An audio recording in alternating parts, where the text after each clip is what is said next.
K Rajendran, ഈ AJL എന്ന് പറയുന്ന കമ്പനിയിൽ ഏതാണ്ട് 38% വീതം ഓഹരിയാണ് രാഹുൽ ഗാന്ധിക്കും ഒപ്പം തന്നെ സോണിയാഗാന്ധിക്കും ഉള്ളത്.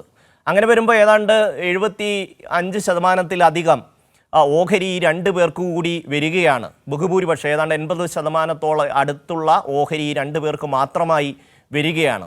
അതിനെയാണ് ഈ പറഞ്ഞ സുബ്രഹ്മണ്യം സ്വാമി 2014 ചോദ്യം ചെയ്യുന്നത്. പിന്നീട് അതിൻ്റെ അന്വേഷണം വരുന്നത് 2021 എങ്കിൽ പോലും അതുമാത്രവുമല്ല, ഇന്ത്യയുടെ ഏറ്റവും കണ്ണായ സ്ഥലങ്ങളിലുള്ള സ്വത്തുക്കൾ, ഭൂസ്വത്തുക്കളടക്കം ഇവരുടെ പേരിലേക്ക് മാറുന്ന തരത്തിൽ ആ ഒരു കൈമാറ്റം നടക്കുകയാണ്. അതുകൊണ്ട് തന്നെയാണ് ഇതിന് പിന്നിൽ വലിയ ഗൂഢാലോചന നടന്നിട്ടുണ്ട് എന്നുള്ള ആരോപണം ഉയരുന്നത്.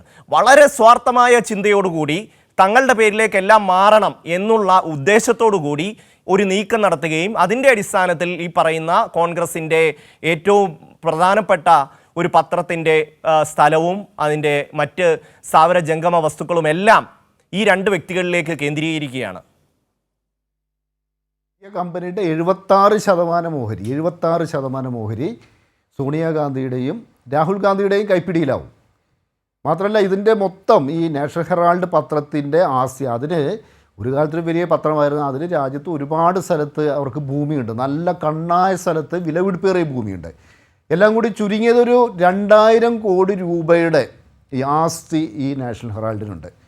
എന്നാൽ ഇതാവട്ടെ വെറും 50 ലക്ഷം രൂപയ്ക്കാണ് ഇവരുടെ പേരിലേക്ക് മാറ്റിയത്. അതായത് 1/2 കോടി രൂപ മുടക്കിയ ഇവർക്ക് തിരിച്ചു കിട്ടുന്നത് 2000 കോടി രൂപയുടെ ആസ്തിയാണ്.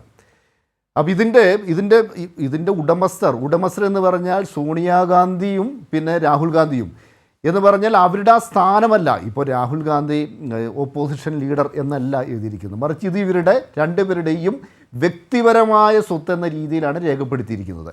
അപ്പോൾ ഈ ഇന്ത്യൻ സ്വാതന്ത്ര്യ സമരത്തിൻ്റെ ഭാഗമായി സ്വാതന്ത്ര്യ സമര സേനാനികളെല്ലാം ഓഹരി ഉടമകളായിരുന്ന ഒരു കമ്പനി, ആ കമ്പനിയെ തെറ്റായ മാർഗങ്ങളിലൂടെ, ഇതിനകത്ത് നിയമം മാത്രമല്ല, നിയമത്തിലുപരിയായിട്ട് എനിക്ക് തോന്നുന്നത് നിയമപ്രശ്നം എന്നതിലുപരിയായിട്ട് ഇതിന് പിറകിൽ വലിയൊരു ധാർമ്മിക പ്രശ്നമുണ്ട്. ഈ കോൺഗ്രസ് എന്ന പാർട്ടിയുടെ സ്വത്തായിരുന്നു, അത് കോൺഗ്രസിൻ്റെ സ്വത്തായിരുന്നു. നമുക്കൊക്കെ അറിയാം, ഞാനും ഷമ്മിയെല്ലാം ദില്ലിയിലെല്ലാം ജോലി ചെയ്തിരുന്ന കാലത്ത് ഈ നാഷണൽ ഹെറാൾഡ് എന്ന പത്രം പറഞ്ഞ് അത് AICC ആസ്ഥാനം കേന്ദ്രീകരിച്ച് പ്രവർത്തിക്കുന്ന ഒരു പത്രമാണ്. അതിനൊരു ലേഖകനുണ്ട്. ആ ലേഖകൻ എന്ന് പറഞ്ഞാൽ അവർ ശമ്പളം നൽകുന്നത് കോൺഗ്രസ്സാണ്. അവിടെ ചെന്ന് കോൺഗ്രസിൻ്റെ ഒരു പേപ്പർ രാവിലെ ആയിക്കഴിഞ്ഞാൽ ഒരു കോപ്പി കോൺഗ്രസ് അധ്യക്ഷൻ്റെ വീട്ടിൽ മുന്നിലെത്തണം, ഒരു കോപ്പി പ്രധാനമന്ത്രിയുടെ മൻമോഹൻ സിംഗിൻ്റെ വീട്ടിലെത്തണം, ഒരു കോപ്പി അതുപോലെ ഇൻഫർമേഷൻ ഓഫീസിൻ്റെ മുന്നിലെത്തണം. അങ്ങനെ ഇതേതാണ്ട് വളരെ കുറച്ച് സർക്കുലേഷൻ മാത്രമേ ഉള്ളൂ. പക്ഷേ ഇന്നും അത് ഇറക്കുന്നത് എന്തിനാണെന്ന് വെച്ചാൽ കോൺഗ്രസിൻ്റെ ഒരു അഭിമാനം ആ രീതിയിലാണ് ഈ പത്രത്തെ കണ്ടിരുന്നത്. അപ്പോൾ ഒരു ഘട്ടത്തിൽ ഇനി പത്രം അടിക്കുന്നതുകൊണ്ട് കാര്യമൊന്നുമില്ല, ഇതൊന്നും തന്നെ ഇത് വെറുതെയാണെന്ന രീതിയിലൊരു ചിന്ത വന്നു. അപ്പോൾ ഇതിനെ അങ്ങോട്ട് നവീകരിക്കണം. ആ നവീകരണത്തിൻ്റെ ഭാഗമായിട്ട് വെറും 50 ലക്ഷം രൂപ, ഒന്ന് ആലോചിച്ച് നോക്കുക, 2000 കോടിയുടെ ആസ്തിയുള്ള ഒരു കമ്പനിയുടെ ഈ മൊത്തം ഓഹരികളെല്ലാം തന്നെ വെറും 50 ലക്ഷം, 1/2 കോടി രൂപയ്ക്കാണ് ഈ സോണിയാഗാന്ധിയും രാഹുൽ ഗാന്ധിയും കൂടി അത് കൈവശപ്പെടുത്തുന്നത്. അപ്പോൾ ഇതിൻ്റെ ഇടപാടുകളുമായി ബന്ധപ്പെട്ട കാര്യങ്ങൾ അത് സ്വാഭാവികമായും അതിലെല്ലാം തന്നെ സോണിയാഗാന്ധിയും രാഹുൽ ഗാന്ധിയും ഉത്തരം പറയേണ്ടി വരും. ഇതിനകത്ത് ഒരു കാര്യം വളരെ വ്യക്തമാണ്, ഇതിൽ നിയമപരമായ താല്പര്യം എന്നതിലുപരിയായിട്ട് BJPക്കും കേന്ദ്ര സർക്കാരിനും രാഷ്ട്രീയമായ താല്പര്യങ്ങളുണ്ട്. രാജ്യത്തൊട്ടാകെ പ്രതിപക്ഷ നേതാക്കളെല്ലാം തന്നെ ED കൊണ്ടും മറ്റ് അന്വേഷണ ഏജൻസികളെ കൊണ്ടെല്ലാം തന്നെ BJPയും കേന്ദ്ര സർക്കാരും എല്ലാം വേട്ടയാടുകയാണ്. പക്ഷേ ഇതിനകത്ത് ഉയർന്ന ചോദ്യങ്ങൾക്ക് മറുപടി പറയണം. എങ്ങനെയാണ് വെറും 50 ലക്ഷം രൂപ മുടക്കി 2000 കോടിയുടെ സ്വത്ത് ഒരു കുടുംബം കൈവശപ്പെടുത്തുന്നത്? സോണിയാഗാന്ധിക്കും രാഹുൽ ഗാന്ധിക്കും കൂടി എങ്ങനെ 76% ഓഹരി ഉണ്ടാവുന്നു? ഇത് രാജ്യ താല്പര്യമല്ല, പാർട്ടി താല്പര്യമല്ല, ഇത് അവരുടെ വ്യക്തി താല്പര്യം മാത്രമാണ്. അതിനിവർ മറുപടി പറയണം. ഒന്ന്. രണ്ടാമത്തെ വിഷയം, രാജ്യത്തെ ഇപ്പോൾ നമ്മുടെ കേരളത്തിൽ ഉൾപ്പെടെ അത് SNC ലെവലിംഗ് കേസായിക്കോട്ടെ, ഇപ്പോൾ മുഖ്യമന്ത്രിയുടെ മകൾക്കെതിരെ SFIO എടുത്ത കേസായിക്കോട്ടെ, ഇതെല്ലാം തന്നെ കള്ളക്കേസുകളാണെന്ന് പകൽ പോലെ വ്യക്തമാണ്. എന്നാൽ കോൺഗ്രസ് ആവട്ടെ ഇത്തരം വിഷയങ്ങളെല്ലാം തന്നെ BJPയുടെ ഒപ്പമാണ്. BJPക്ക് അനുകൂലമായ സമീപനമാണ് കൈക്കൊള്ളുന്നത്. കള്ളക്കേസ് ചുമത്തി ഈ പിണറായി വിജയൻ്റെ മോളെ അടക്കം മുഖ്യമന്ത്രിയെ ലക്ഷ്യമിട്ടുകൊണ്ട് വലിയ വേട്ടയാടകൾ ഈ കേന്ദ്ര അന്വേഷണ ഏജൻസികൾ വേട്ടയാടകൾ നടത്തുമ്പോൾ അതിൻ്റെ ഒപ്പം നിന്ന് മുഖ്യമന്ത്രിയുടെ രാജി ആവശ്യപ്പെടുന്ന കേരളത്തിലെ കോൺഗ്രസ് നേതാക്കൾ ഈ വിഷയത്തിൽ പ്രതിപക്ഷ നേതാവായ രാഹുൽ ഗാന്ധിയുടെ രാജി ആവശ്യപ്പെടുമോ? ഇതാണ് നമുക്ക് അറിയാനുള്ളത്. ഈ വിഷയത്തിൽ ഇവരിപ്പോൾ എല്ലാം BJPയുടെ രാഷ്ട്രീയ വേട്ടയാടലുകളാണെങ്കിൽ സമാനമായ നിലപാട് കേരളത്തിൻ്റെ കാര്യത്തിലെടുക്കണം. അതല്ല, മുഖ്യമന്ത്രി രാജിവെക്കണമെന്നൊരു നിലപാട് കോൺഗ്രസിനുണ്ടെങ്കിൽ ഒരു സംശയം വേണ്ട, ആദ്യം കേരളത്തിലെ കോൺഗ്രസ് നേതാക്കൾ രാഹുൽ ഗാന്ധിയുടെ രാജി ആവശ്യപ്പെടണം. ഇതിനകത്ത് ഒരേ വിഷയത്തിൽ ഇത്തരത്തിലുള്ള ഇരട്ടത്താപ്പെന്ന സമീപനം കൈക്കൊള്ളാൻ പറ്റില്ല. അതോടൊപ്പം തന്നെ ഈ കേസ്, ഇതിനകത്ത് കേസിനാസ്പദമായ വസ്തുതകൾ അത് കോൺഗ്രസിനെ സംബന്ധിച്ചിടത്തോളം അങ്ങേയറ്റം തിരിച്ചടി ഉണ്ടാക്കുന്നതാണ്. ഇതുമായി ബന്ധപ്പെട്ട് ഉയർന്ന എല്ലാ കാര്യങ്ങൾക്കും രാഹുൽ ഗാന്ധിയും സോണിയാഗാന്ധിയും കൃത്യമായി മറുപടി പറയേണ്ടി വരും. നമുക്കറിയേണ്ട കാര്യം ഇതാണ്, വെറും 50 ലക്ഷം രൂപ മുടക്കി എങ്ങനെ 2000 കോടി രൂപയുടെ ആസ്തിയുള്ള ഈ നാഷണൽ ഹെറാൾഡിൻ്റെ എല്ലാ സ്വത്തുക്കളും കൈക്കലാക്കി? അതിന് പിറകിൽ എന്ത് താല്പര്യമാണുള്ളത്, എന്ത് പാർട്ടി താല്പര്യമാണുള്ളത്? ഞാൻ പറഞ്ഞല്ലോ, ഇത് വെറും ഒരു കോൺഗ്രസിൻ്റെ പത്രം എന്ന രീതിയിലോ ഏതെങ്കിലും വ്യക്തികളുടെ പത്രം എന്ന രീതിയിലല്ല. നാഷണൽ ഹെറാൾഡ് എന്ന് പറഞ്ഞാൽ അത് നമ്മുടെ ഈ സ്വാതന്ത്ര്യ സമര മുന്നേറ്റത്തിന്റെ ഭാഗമായിരുന്നു. ഇന്ത്യയുടെ ജവഹർലാൽ നെഹ്റു ആണ് ആ പത്രം തുടങ്ങുന്നത്. അതായത് ജവഹർലാൽ നെഹ്റു പത്രാധിപരായിരുന്നൊരു പത്രമാണ്. നമുക്കൊക്കെ അത്ര അഭിമാനത്തോടു കൂടി എല്ലാവരും ഓർക്കുന്നൊരു പത്രമാണ്. അതിൻ്റെ ഭീമമായ സ്വത്ത് കൈക്കലാക്കുന്നു. അപ്പോൾ അതുമായി ബന്ധപ്പെട്ട ചോദ്യങ്ങൾക്ക് മറുപടി പറയണം. അതുമായി ബന്ധപ്പെട്ട ചോദ്യങ്ങൾക്ക് ജനങ്ങൾക്ക് ബോധ്യപ്പെടുന്ന രീതിയിലുള്ള മറുപടി പറയണം. മാത്രമല്ല, എങ്ങനെയാണ് ഈ ഒരു കോൺഗ്രസിൻ്റെ സ്വത്തായി കരുതിയിരുന്ന ഒരു പത്രം എങ്ങനെയാണ് ഈ രണ്ട് വ്യക്തികളുടെ മാത്രം, 2 പേർക്കും കൂടിക്കഴിഞ്ഞാൽ, സോണിയാഗാന്ധിക്കും രാഹുൽ ഗാന്ധിക്കും കൂടിക്കഴിഞ്ഞാൽ 76% ഓഹരി? അതിന് പിറകിൽ എന്ത് രാഷ്ട്രീയ താല്പര്യമാണുള്ളത്? അത് തികച്ചും വ്യക്തിപരമായ താല്പര്യമല്ലേ? അതായത് പാർട്ടിയുടെ സ്വത്താവേണ്ട ഒരു സ്ഥാപനത്തെ 2 വ്യക്തികൾ അവരുടെ സ്വത്താക്കി മാറ്റുന്നു. ഇത്തരം കാര്യങ്ങൾക്കെല്ലാം തന്നെ സോണിയാഗാന്ധിയും രാഹുൽ ഗാന്ധിയും മറുപടി പറയേണ്ടി വരും. ഇതിന് പിറകിലുള്ള നിയമപ്രശ്നം എന്നതോടൊപ്പം തന്നെ ഇതിന് പിറകിലുള്ള ധാർമ്മികമായ ഒരു വിഷയം, അതിനുകൂടി ഇവരെല്ലാം തന്നെ മറുപടി പറയേണ്ടി വരും. രാജേന്ദ്രൻ, 2008 ഒരു സാമ്പത്തിക പ്രതിസന്ധി വരികയാണ് ഈ AJLന്. അപ്പോഴാണ് സോണിയാഗാന്ധിയും അതുപോലെ തന്നെ രാഹുൽ ഗാന്ധി, സാം പെട്രോഡ, സുമൻ ദുബെ, ഈ 4 പേര്, അതിൽ സുമൻ ദുബെയും സാം പെട്രോഡയുമാണ് ഇതിൻ്റെ ഡയറക്ടർമാരായി രംഗപ്രവേശം ചെയ്തുകൊണ്ട് ഒരു യങ് ഇന്ത്യ എന്ന് പറയുന്ന ഒരു പുതിയ സ്ഥാപനം തുടങ്ങി ഇതിൻ്റെ ഒരു ടേക്ക് ഓവർ നടത്തുന്നത്. ഏതാണ്ട് ഈ പറഞ്ഞതുപോലെ 50 ലക്ഷം രൂപയ്ക്കോ മറ്റോ. അതിനുശേഷം ഈ സാമ്പത്തിക പ്രതിസന്ധി പരിഹരിച്ച് ഇത് മുന്നോട്ട് കൊണ്ടുപോകുന്നതിന് ഒരു നടപടിയും സ്വീകരിച്ചില്ല എന്ന് മാത്രമല്ല, ഈ കമ്പനി ഇനി മുതൽ പത്ര പ്രസിദ്ധീകരണം നടത്തുന്നില്ല എന്ന് പ്രഖ്യാപിക്കുകയാണ്.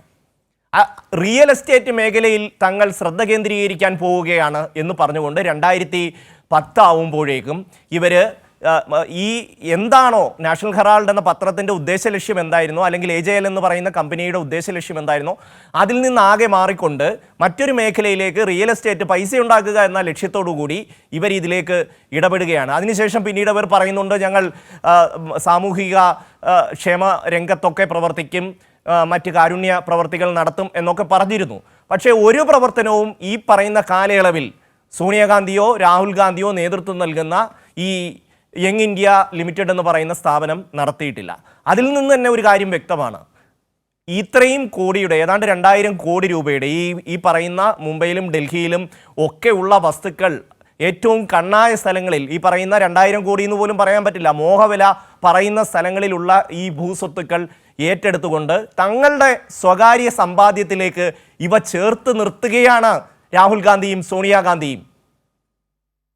തീർച്ചയായിട്ടും അല്ലെ, കോൺഗ്രസിനെ സംബന്ധിച്ചുള്ളൊരു വിഷയം എന്ന് പറഞ്ഞാൽ അവർക്ക് അറിയാമല്ലോ, നാഷണൽ ഹെറാൾഡ് എന്നൊരു പത്രം, ഈ പേരിന്, ആ പത്രം പേരിന് മാത്രം വളരെ കുറച്ച് കോപ്പികൾ മാത്രം അടിച്ച് അങ്ങനെയാണത് വിതരണം ചെയ്തിരുന്നത്.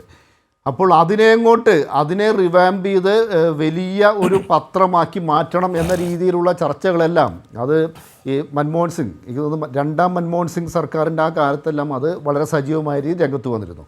അപ്പോൾ 2ാം മൻമോഹൻ സിംഗ് സർക്കാരിൻ്റെ ഒരു അവസാന കാലഘട്ടം എന്ന് പറയുമ്പോൾ നമുക്ക് എല്ലാവർക്കും അറിയാം, ആ സമയത്ത് രാഹുൽ ഗാന്ധി പാർട്ടിയിൽ പിടിമുറുക്കിയിരുന്നു. രാഹുൽ ഗാന്ധി, അതായത് ഇനി അടുത്ത പ്രധാനമന്ത്രി, മൻമോഹൻ സിംഗിൻ്റെ കാലം കഴിഞ്ഞു, ഇനി അടുത്ത പ്രധാനമന്ത്രി രാഹുൽ ഗാന്ധിയാണ് എന്ന രീതിയിൽ അവരൊരു തീരുമാനം കൈക്കൊണ്ടിരുന്നു. ആ സമയത്ത് എല്ലാ സമഗ്രമായ മേഖലയിലും രാഹുൽ ഗാന്ധിയുടെ ഒരു സർവാധിപത്യം വരും. നമുക്കൊക്കെ അറിയാം, ഈ ഒരു ദില്ലി പ്രസ് ക്ലബ്ബിൽ വെച്ചൊരു പത്രസമ്മേളനം വിളിച്ചു ചേർത്ത് ഈ മൻമോഹൻ സിംഗിനെ പരസ്യമായി അധിക്ഷേപിച്ചുകൊണ്ട് പൊട്ടിത്തെറിച്ച ഒരു രാഹുൽ ഗാന്ധിയുടെ ആ ഒരു സമയമുണ്ട്. ആ സമയത്താണ് ഈ ഡീലുമായി പാർലമെന്റിൽ വരാൻ പോകുന്ന ബില്ല് കീറിയെറിയുന്ന രംഗം. ഓരോരോ ഇതിൻ്റെ തിരഞ്ഞെടുക്കപ്പെട്ട അംഗങ്ങൾ ക്രിമിനൽ കേസുകളൊക്കെ പ്രതിയായി കഴിഞ്ഞാൽ അവരുടെ അംഗത്വം റദ്ദാവും. അതുമായി ബന്ധപ്പെട്ട് അത് ആ നിയമവുമായി ബന്ധപ്പെട്ടാണ് രാഹുൽ ഗാന്ധിയുടെ തന്നെ പിന്നെ അംഗത്വം റദ്ദാക്കപ്പെടുന്ന സാഹചര്യമുണ്ട്. അതൊക്കെ പോട്ടെ. പക്ഷേ ആ ഒരു സമയത്താണ് അതായത് കോൺഗ്രസിൻ്റെ താല്പര്യം എന്നതിലുപരിയായിട്ട് ഈ ഒരു നെഹ്റു കുടുംബത്തിൻ്റെ താല്പര്യം എന്നതിലേക്ക് അങ്ങോട്ട് ഈ കോൺഗ്രസ് രാഷ്ട്രീയം അങ്ങോട്ട് വഴിമാറുന്നത്. ഈ അടിയന്തരാവസ്ഥ കാലത്ത് എന്താണോ അതിൻ്റെ അടിയന്തരാവസ്ഥയുടെ തൊട്ട് മുമ്പ് ഇന്ദിരാഗാന്ധി എന്തെല്ലാമാണോ ചെയ്തിരുന്നത് സമാനമായൊരവസ്ഥയിലേക്ക് ഈ രാഹുൽ ഗാന്ധിയുടെ നേതൃത്വത്തിൽ രാഹുൽ ഗാന്ധിയും അദ്ദേഹത്തിൻ്റെ കുറച്ച് സാംപിട്രോട ഇപ്പോൾ ഇതിനകത്തെല്ലാം പ്രതിയാവാൻ പോകുന്ന സാംപിട്രോട അങ്ങനെ കുറച്ച് വിശ്വസ്തരായ ആൾക്കാരെല്ലാം ചേർന്നുള്ള ഒരു കിച്ചൺ ക്യാബിനറ്റ് രൂപം കൊണ്ടു. അവർ കൈക്കൊണ്ട ഏറ്റവും പ്രധാനപ്പെട്ട ഒരു തീരുമാനമായിരുന്നു ഇത്. അതിന് പറഞ്ഞൊരു കാര്യം എന്തെന്നാൽ നാഷണൽ ഹെറാൾഡ് പത്രം അത് ഇനി വേണ്ട എന്ന് പറഞ്ഞാൽ അതിങ്ങനെ നടത്തിക്കൊണ്ടുവരുമൊന്നും കാര്യമില്ല. അപ്പോൾ നാഷണൽ ഹെറാൾഡ് പത്രം കൈക്കലാക്കുന്നതിലൂടെ ലക്ഷ്യമിട്ടിരുന്നത് ആ പത്രമല്ല, മറിച്ച് ആ പത്രത്തിൻ്റെ ഉടമസ്ഥയിലുള്ള ഈ കോടിക്കണക്കിന് രൂപയുടെ ആസ്തിയായിരുന്നു. ആ ആസ്തി 2000 കോടി രൂപയോളം വരുന്ന ആസ്തി മുഴുവൻ തന്നെ നേരെ ഈ പുതിയ കമ്പനിയിലേക്ക് മാറ്റുകയാണ്. അപ്പോൾ അതിന് എന്നിട്ട് കൊടുക്കുന്നത് 50 ലക്ഷം രൂപ. ഒന്ന് ആലോചിക്കുക, 50 ലക്ഷം രൂപ ആ തുച്ഛമായ തുകയ്ക്ക് ഇത്രയും ആസ്തി കൈക്കലാക്കുന്നു.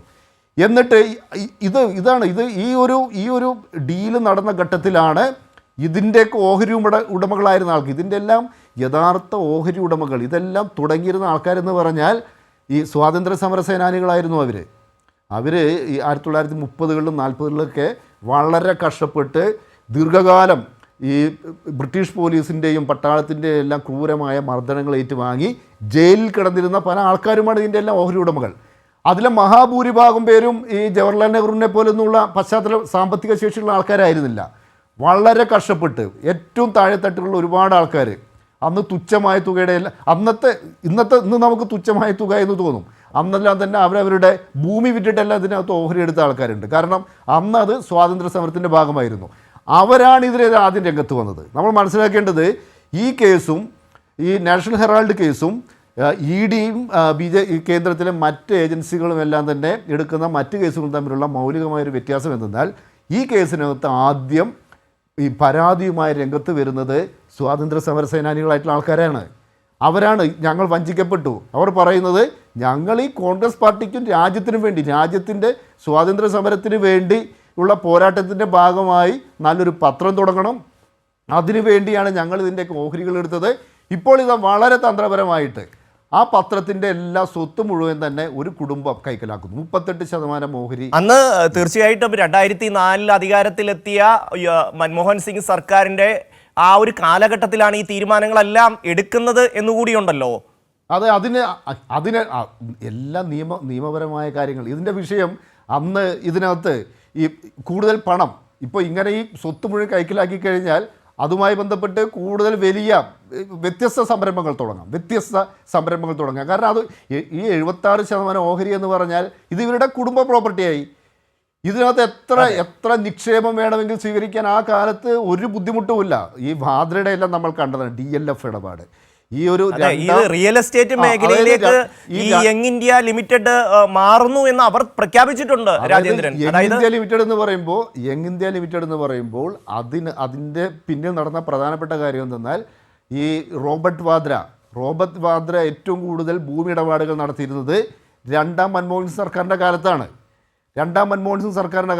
അതിനുള്ളൊരു പ്രത്യേകത എന്തെന്നാൽ ഒന്നാം മൻമോഹൻ സിംഗ് സർക്കാരിൻ്റെ കാലത്ത് തന്നെ വാദ്ര ഇത്തരത്തിലുള്ള ഇടപാടുകൾ തുടങ്ങിയിരുന്നു. പക്ഷേ അന്ന് അതിൻ്റെ ഒരു 4 വർഷക്കാലം പറഞ്ഞ ഇടതുപക്ഷത്തിൻ്റെ പിന്തുണയോട് കൂടിയിട്ടാണ് സർക്കാർ അവിടെ നിലകൊണ്ടിരുന്നത്. ഇടതുപക്ഷം പിന്തുണ പിൻവലിച്ചു. ആ ഘട്ടത്തിൽ പിന്നെ ചോദ്യം ചെയ്യാറൊന്നും ആരുമില്ല. ആ ഒരു ഘട്ടത്തിലാണ് ഇതിൻ്റെ ഇടപാടുകൾ തുടങ്ങിയത്. ഇത് സോണിയാഗാന്ധി, രാഹുൽ ഗാന്ധി, റോബർട്ട് പ്രിയങ്ക ഗാന്ധിയുടെ പേര് പറയേണ്ട കാര്യമില്ല, കാരണം എല്ലാ ഡീലുകളെല്ലാം നടത്തുന്നത് റോബർട്ട് വാദ്രയാണ്. DLF ഈ ഹരിയാന അന്ന് ഭരിക്കുന്നത് കോൺഗ്രസ് ആണ്. ഹരിയാന സർക്കാരിൻ്റെ പൂർണ്ണ പിന്തുണയോടുകൂടി ഒരുപാട് ഏക്കർ കണക്കിന് ഭൂമി വാരിക്കൂട്ടുന്നു.